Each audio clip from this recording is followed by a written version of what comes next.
tu o te keti e taiwa Kia tau e koro Nau mai ki te kura Kei tu o te keti. Out the gate.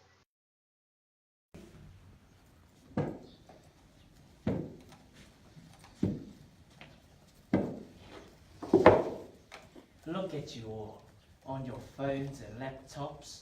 Back in my day, we had to pluck the feather from a manu, get the ink from the squid, and then scribe our messages on pieces of parchment. Put it back on the manu, that's what we call Twitter. Koro, kei tua o te keti koe. I'm out the gate. You better hope I don't tell the principal you're at the gate last period. Here she comes now. Don't. Aroha mai. Kia ora, miss. Kia ora koutou. Kia ora. What are you doing? What are we doing, Dane? Nothing. Just all day, every day, 24/7, mahi hard. Do the mahi, get the treats, never leave, never, ever, ever stop. What I thought. Ka pai.